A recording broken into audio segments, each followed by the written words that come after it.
السلام عليكم. انا ابو ميدو وده استوديو نو رولز وده برنامج لسه ريسبكت شغال. احب ارحب بضيفنا النهارده اخويا اسطوره من اساطير الراب في مصر طبعا. اخويا ابو ميدو حاجه ابو قديم خالص الجولد. أخويا. حبيبي يا فنان، عامل ايه يا حبيبي؟ نور الدنيا ده والله. بنورك حبيبي والله، والله. ومنوره بيك والناس اللي ورا الكاميرا، الناس اللي يعني انتوا اخواتي، انت عارف انا مش عارف اقول لك انت اخويا. حبيبي يا اخويا. حبيبي ربنا يخليك. عايزين نقول للناس مين هو مجدي، يعني انتروديوس يور سيلف. انا أنا فلان السؤال ده الفلاني. واخد عليه في الموضوع الانترفيو. أيوة. انتروديوس ماي سيلف. اولا انا والله برحب بيكم جدا يا اخواتي، وانا متشرف ان انا في المكان ده، ومتشرف ان انا وسط اخواتي، ومتشرف بيك يا ابو ميدو، وانت عارف ان اللي بينا ايه. الناس اللي ورا الكاميرا على راسي بجد، لان الناس دي بتحب الخير، وسوبر ريسبكت ليهم واللي بيعملوه ده للهيب هوب. مجدي الشيباني. بحب الشعر. بداية أنا والدتي أصلا وارث منها الموضوع ده. بحب الفن عموما، الأكتنج، الرسم، التمثيل، النحت، الحاجات دي كلها. يعني بدأت الموضوع وأنا صغير، موضوع الرسم. بعد كده خدت من والدتي موضوع الشعر ده. ساعات كانت بتدسني بالقافية. انت عارف، انت تروح وما تجيش ويجي لك ما فيش. ايوه انت اللي هو امهاتنا بالظبط بقافية. بس ربنا يبارك لها ويخليهم امهاتنا جميعا. الله يخليك يا حبيبي. بعد كده لقيت نفسي بكتب حاجات. كنت بهاجم قصص. سبحان الله، الواحد ما تخيلش انه لما يكبر ممكن يدركها او يدخل جواها يعيشها بتفاصيلها. المهم ابتدت طبعا الانفلونس بتاعك الهيب هوب. انفلونس كان باك وبيجي وسنوب، احنا الاولد سكول قوي، المين ستريم الاولد سكول. ما كنتش لسه وصلت للناس الاندر جراوند بقى اللي تحت، وايامها الكلام ده كلامك 96، ايام اغنيه كوليو جانجسترز بارادايس وبتاع 96. كنت عايش في ايطاليا، فكان عمي لما رجعنا مصر هنا، احنا رجعنا 95. انت مولود اصلا في ايطاليا؟ لا، مولود في مصر. انا مواليد 85. تمام. 16 85. سافرت 89 مع والدي.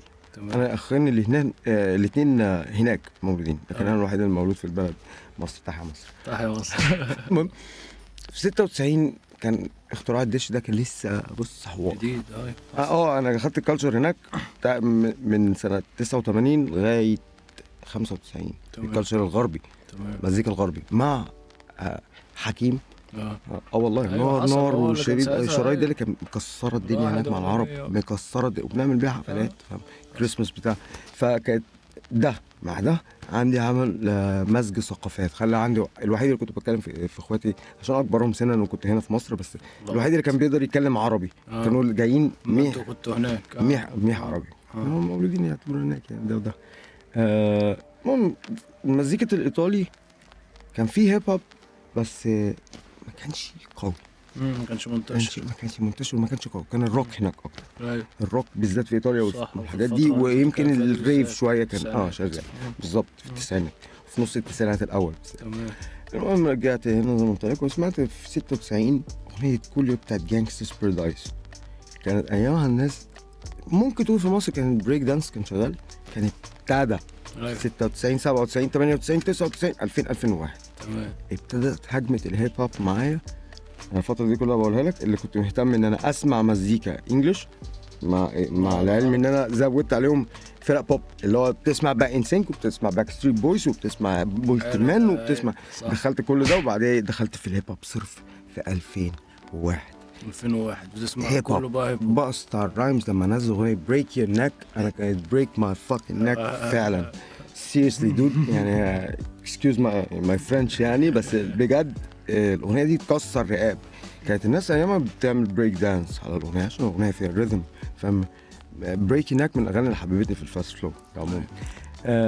بريك دانس ده جزء كده من هيب هوب. تمام.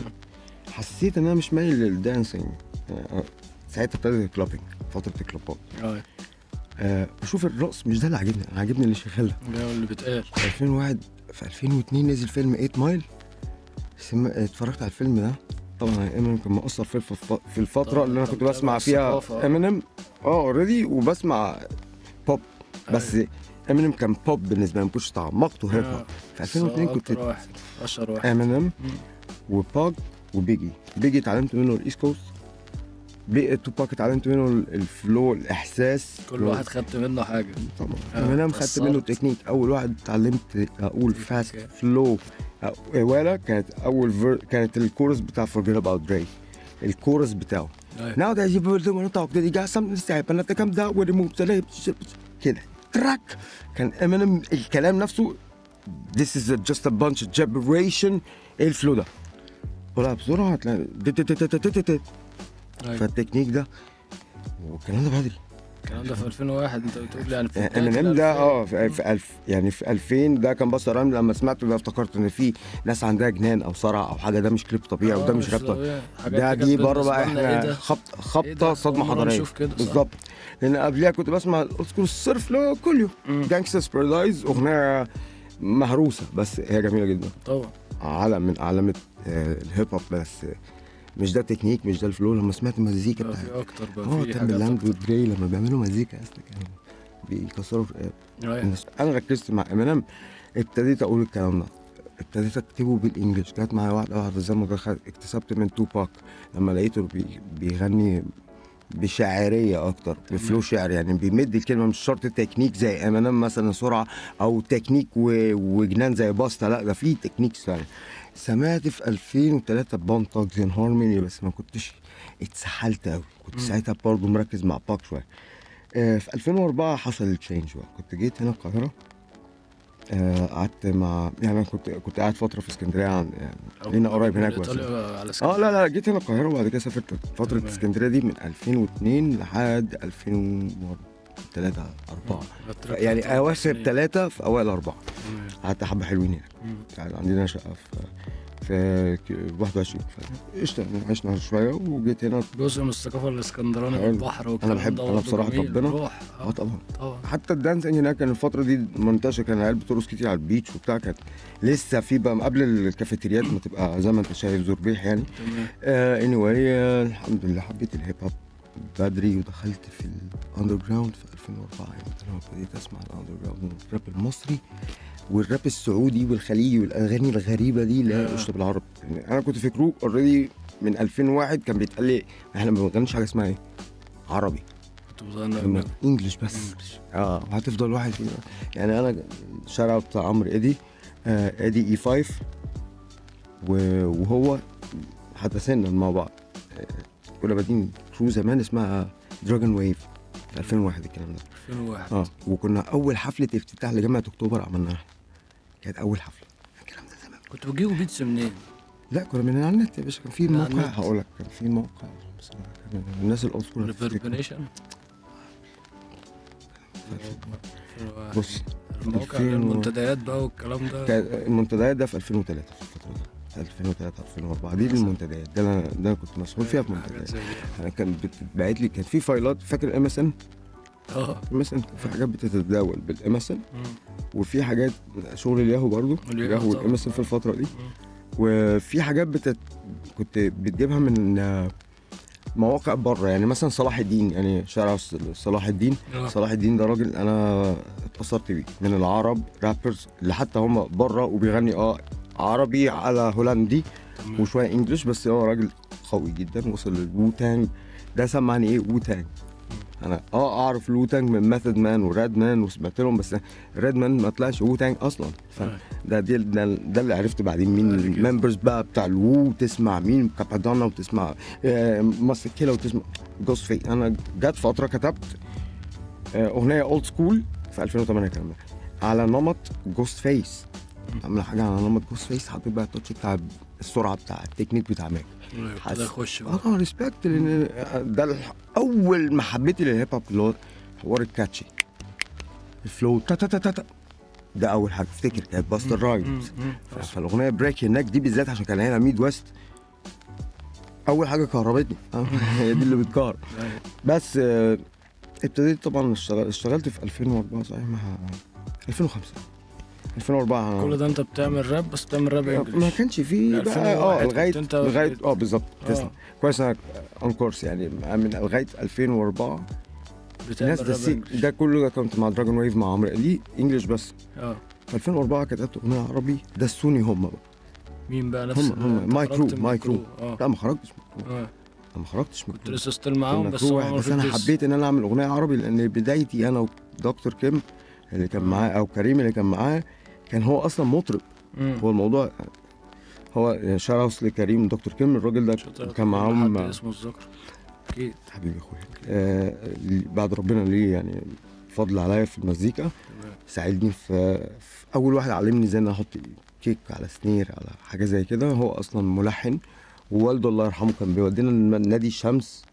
كنا بنروح هناك نتدرب مزيكا، نسمع مزيكا، قعدنا مع حسن ايش والناس دي. الكلام ده في امتى؟ في وقت سنه كام مثلا؟ في 2000 في 2001 2000 يعني انت لما بدات تراب في 2001 كنت بتعرف تكتب؟ لا ما كنتش لسه، لا ما رابتش في 2000. لا انت لسه انا براب من 2001. براب من 2001. بتكتب لنفسك انجلش ولا بتقول؟ ما هي دي بقى التركه، بكتب لنفسي بس على نمط بدائي قوي لتوباك مثلا. شوف فلو بتاع تراك اجنبي وتكتب زيه نوعا ما مش كده قوي بس بتتعلم نفس التكنيك يعني. اللي هو بالنسبه لي مش تفرق لما اقول نا نا نا نا نا نا نا نا نا توباك فاهم نا نا نا نا نا، بس انا برضه بحب اعمل دا دا دا دا دا دا.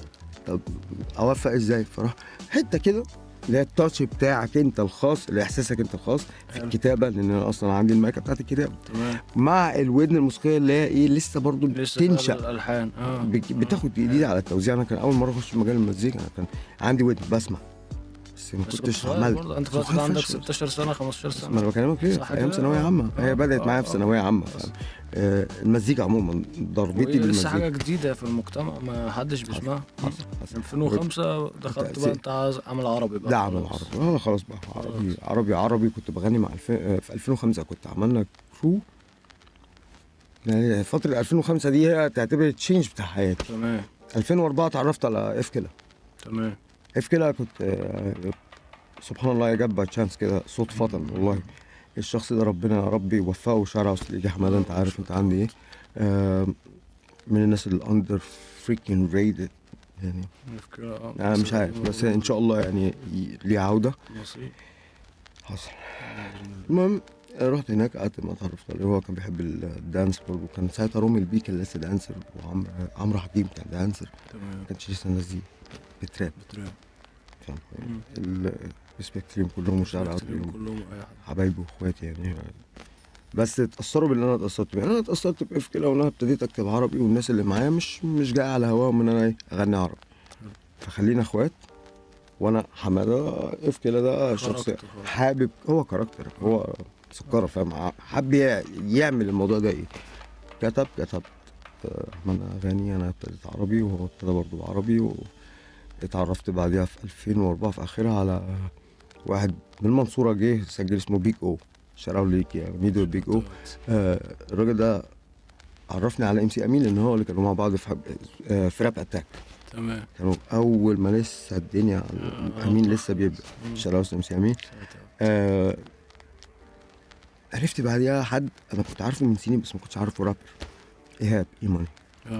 انا عارف ايماني من ايام الكلوبات، فمن قبل ما انا افكر اراب اصلا فاهم. بس ما كنتش متخيل. انا كنت فاكر الموضوع ايه فاشن بتاع، مش هكمل كده طول عمري راب بقى واحب المزيكا واستهواها بجد.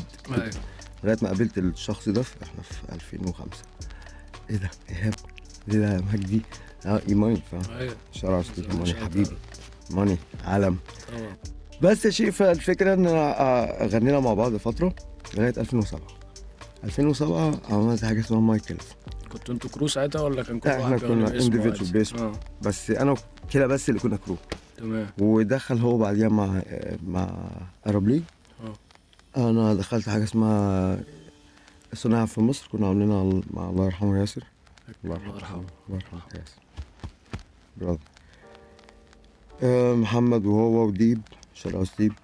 الكلام ده كان مثلا في 2008 يعني. ايوه في الفتره دي صح. بقول لك بالظبط هي فتره 2007 غنيت انا وهو امين وكردي، وبدات انا وامين وحماده كنا طبعا مع بعض كرو. اصلا انا وهو كان اسمها ايجي سكيلز. بعد كده كل واحد بقى يغني باسمه، لكن اخوات فاهم. بنسجل في نفس المكان وبنسجل مع بعضينا وشغل لبعض وبتاع.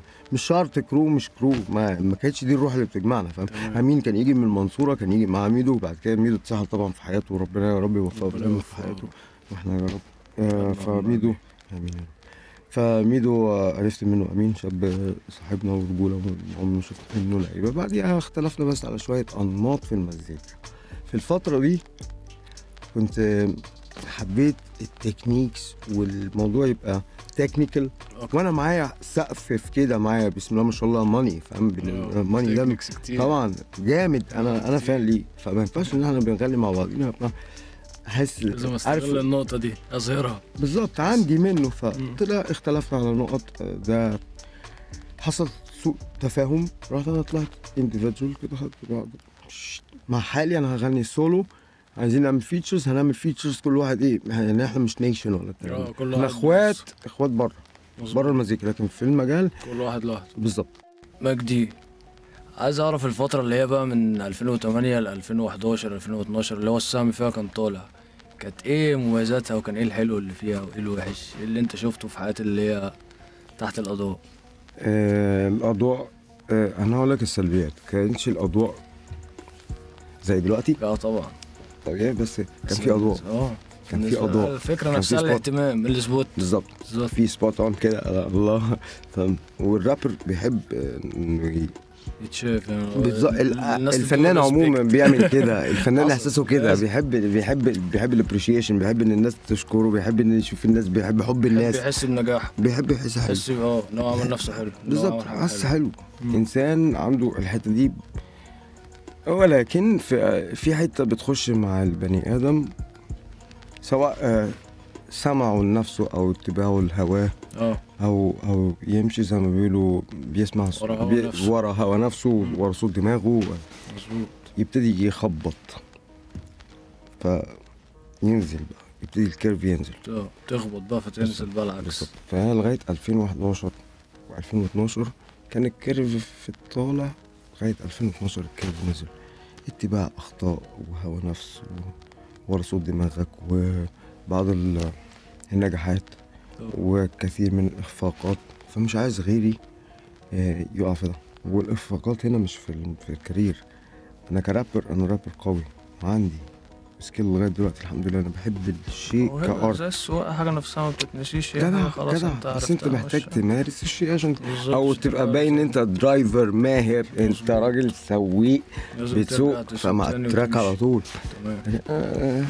دي نتائج أفعالي، ولكن أنا بنصح إخواتي إن محدش يقع في الطريق ده، في أي طريق اتباع هوا نفسك، سواء إيه شهوتك أو إيه هي أخطائك أو إيه هو البويزن بتاعك، ما تتبعهاش، امشي عكسها، بالذات في موضوع المزيكا. لو عايز تبقى ناجح، عايز تبقى persistent، عايز تبقى عنيد ومثابر، عايز تبقى مكمل، وما تحطش حاجة لا ده أنا بحبها أكتر من ده، أو ده سبب او شرط، ارتباط شرطي بالشيء ده، ان انت تربط النجاح مثلا بشيء، لازم حاجه مرتبطه معاك كل مره. بالظبط ده بيزود الاخفاق مش اكتر. فالحمد لله ان انا موجود معاكم، يعني الحمد لله انا في وسط اخواتي، وحاسس لسه حته الابريشيشن ده، ان انا جيت واتكلمت مع اخواتي يعني انت يا ميدو والله انتوا منورين، الناس ورا الكاميرا يعني الله يخليك. انت عايز تقدم هيب هوب في زمن ان الواحد بيقدم فيه انا مشروع، لا انت عامل شيء لاجل انا بحب الارت، بتسبورت الناس اللي بتحبك وبتحبها، اصحابك الموهوبين، فده ريسبكت ليكوا يا جدعان والله. برنامج عظيم، نيته خير واسلوبه very very very professional، بسم الله ما شاء الله، شغل شرف لينا والله. انا اتشرفت بيك يا قلبي. ابو ميدو في كام بار كنت كاتبهم في حياتي دول باللغه العربيه الفصحى، لان لو رجعنا لاصل الموضوع، هو ايه سبب تعلقي بالكتابه او الموضوع ده؟ الشعر عموما، والشعر اكتر شعر بحبه الشعر الجاهلي، الشعر انا في معلقه لعمرو بن كلثوم اقتبست منها الراب، عملتها راب، بس دي حاجه من معلقات، لكن اللي انا كاتبها دي كانت في 2009، كنت عامل الاغنيه دي فيتشرنج افكلا، شعرات افكلا، اسمها انتي دنيا. تمام. كانت بتقول ايه؟ لقد نظرت نظرا للطريق رأيت ظل أشباحا صارت تحوم حولي فأصابت صدري بالضيق. الموت أشتم، هل لجم الفم؟ لا ولن أنجم، أناجي أصداف في اليم، فلينطق القلم يترجم معنى للألم في النفس والندم على ما أقوم به من كل ذنب. فالظلم صار كذئبا يبحث عن الفريسة، شباك عنكبوت مميتة فاقبل الهزيمة. يا صدري أشتم فيك خوفي خوفا من خيال ظل لا يريد إلا طعن الظهر، وحالي من حال أهل بدال الضباب سارك الغبار، فحالي صار السراب. والسؤال هنا، هل هذا مما جنيناه؟ هل كل هذا الكابوس الدامي أفعالنا؟ يا ويلاه، لم لا أغير الاتجاه وأعود للنور من قبل انتهاء الحياة. ريسبكت.